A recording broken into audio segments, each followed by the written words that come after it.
Alright guys, so now the NAS solution is completed and finished. So you say to yourself, what's next? I wonder, what happens if the NAS solution dies somehow, or it will be stolen from you? Then your data will be lost. So how can we secure our data even if the NAS solution dies? I have created a script which uses rclone, and rclone is capable of sending data to, in my case, to Google Drive, but it can send data to many cloud providers. So let's start configuring the NAS solution to use the offsite script as well.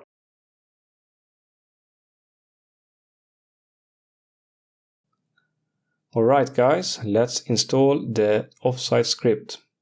I will go into my nas.local machine and I will create a folder which I will store the scripts, which will be opt scripts. Okay, I don't have any permission to do that, so I will use sudo and write my password. And then I will go into the opt scripts folder. I will make myself owner, Johan:Johan. And I will go into my web browser and check out this repository.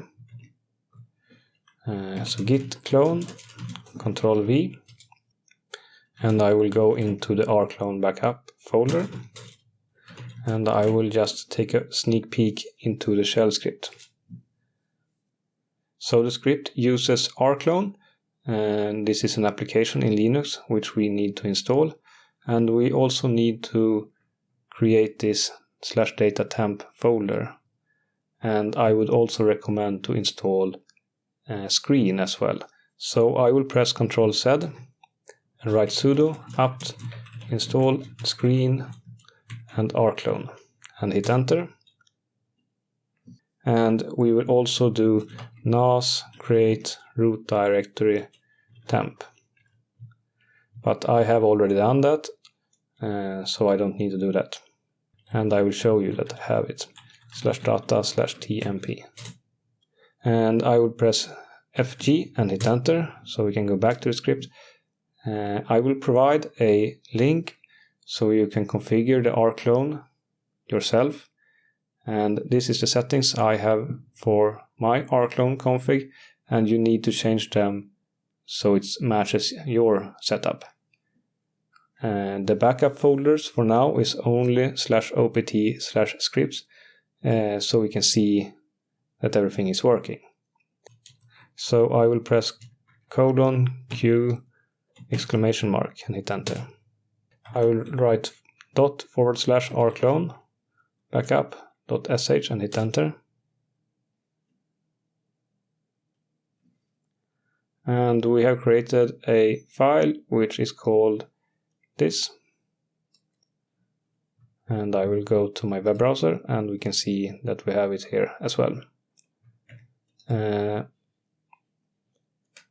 I will now enter screen, so I will write screen and hit enter. And the reason why I'm using screen is that the backup can take a couple of hours, and screen lets me run binaries even when I'm not logged in to the system.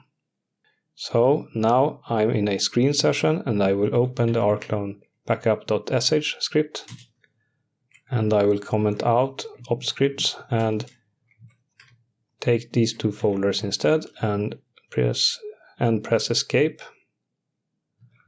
and WQ and hit enter.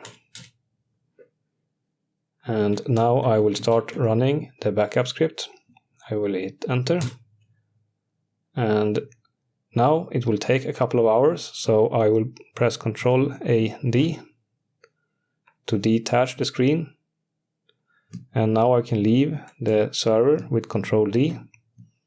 And if we say that I want to see how the progress of this backup is doing, I can log into my NAS solution and write screen -R and hit enter.